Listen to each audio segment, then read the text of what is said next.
ကျွန်တော်တို့ဆိုင်တစ်ဆိုင်ဖွင့်ထားတယ်တစ်လကို330ရမှအရင်ချိန်မယ်ကျွန်တော်တို့တစ်ရက်ကို3သိန်းပို့လောက်ရောင်းမှအရင်ချိန်မယ်အဲ့တော့ဘယ်လောက်ရောင်းရလဲဆိုရင်15သိန်းရောင်းရတယ်320ရောင်းရတယ်22သိန်းရောင်းရတယ်330ကိုမရောက်နိုင်သေးဘူးเนาะဆိုတော့ရောင်းရတဲ့နှေးပြီးတော့မှအဲ့လိုဖြစ်နေတဲ့အနေအထားကိုကျွန်တော်တို့က introduction phase လို့အကြမ်းမြင်ခေါ်လို့ရပါတယ်အဲ့တော့ introduction phase မှာကျွန်တော်တို့ကဘာဖြစ်ချင်တာလဲပေါက်ချင်တာပေါ့နော်ပေါက်ချင်တာဆိုတော့ဒီတောင်ကိုကြော်ချင်တယ်ဟလာရောင်းရတွေတက်ချင်တယ် growth တွေဝင်သွားချင်တယ်ပေါ့နော်အဲ့တော့ introduction phase မှာဘယ်သူတွေလာဝယ်လဲဆိုလို့ရှိရင် innovator တို့ early adopter လို့ခေါ်တဲ့လူတွေအဲ့ဈေးကွက်ထဲမှာဒီပစ္စည်းနဲ့ပတ်သက်ရင်စိတ်ဝင်စားမှုအရှိဆုံးလူတွေအဲ့လူတွေကအရင်ဆုံးလာဝယ်တာဖြစ်ပါတယ်အဲ့တော့ innovator ဆိုတာဈေးကွက်တစ်ခုနဲ့တစ်ခုနဲ့မတူပါဘူးဥပမာကျွန်တော်ဆိုလို့ရှိရင်အစားအသောက်ကြိုက်တယ်ဆိုတဲ့အခါကျတော့ကျွန်တော်စားတောက်ဆိုင်အသက်ဖွင့်နေဆိုရင်ကျွန်တော်ကြည့်တယ်စိတ်ဝင်စားတယ်သွားစားကြည့်တယ်ပေါ့နော်ဒါဆိုကျွန်တော်ဒီအစားအသောက်နဲ့ပတ်သက်ရင် innovator ဖြစ်ပါတယ်နည်းပညာနဲ့ပတ်သက်လို့ရှိရင်တော့ကျွန်တော်ဒီ innovator မဟုတ်ပါဘူးကျွန်တော်ဒီတော်တော်လေးကိုနောက်ကျတဲ့လူဖြစ်ပါတယ်သူများတွေဟလာ laptop အသက်ဖုန်းအသက်ဒါမျိုးတွေကျွန်တော်သုံးတယ် bluetooth နဲ့ jet ဆိုကျွန်တော်သုံးမသုံးတော့အဲ့တော့ဒါကဘာလဲဆိုတော့ကျွန်တော်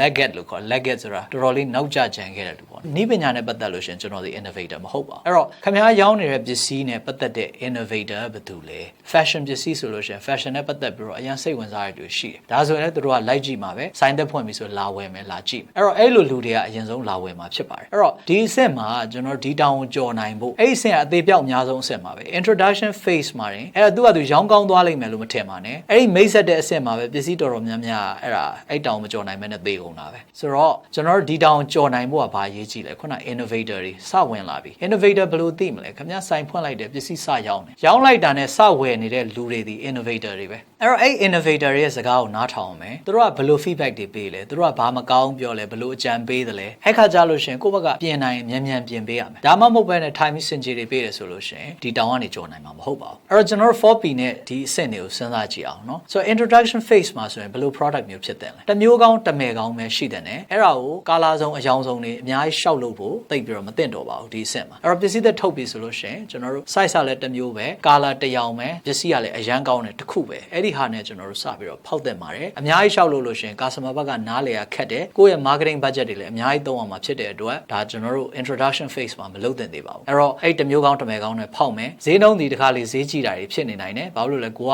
နည်းနည်းပဲထုတ်သေးတာဖြစ်တဲ့အတွက်ဈေးရိတ်တွေကြီးနေတယ်တစ်ခါလေး customer ကိုအဲ့တိုင်း charge လုပ်တယ်တစ်ခါလေးလည်းဈေးလျှော့ရောင်းတာတွေဖြစ်နိုင်တယ်ဒါပစ္စည်းရဲ့သဘောတဘာဝနဲ့ company ရဲ့ဘာလုပ်ချင်လဲပုံမှာမူတည်တာပေါ့နော် distribution ဆိုလို့ရှိရင်လည်းခင်ဗျားတော့ဆိုင်တွေမှာ like တင်ချင်တယ်ဆိုင်တွေကခင်ဗျားပစ္စည်းကိုအသစ်ဆိုတော့တင်ချင်မှာမဟုတ်ပါဘူးဒါပစ္စည်းမျိုးစားပုံမှာတော့မူတည်တာပေါ့လေဒါပေမဲ့ distribution cost တွေကလည်းကြီးနေမယ်ဘာလို့တစ်ဆိုင်မှာနည်းနည်းပဲရောင်းရတယ်ဆိုင်တွေကလည်းတိတ်ပြီးတော့မကြည့်ဘူးဒီလိုမျိုးအခြေအနေတွေကြုံရမှာဖြစ်ပါတယ်ဒါဖြန့်ချိထားတဲ့ပစ္စည်းဆိုရင်တစ်ခါ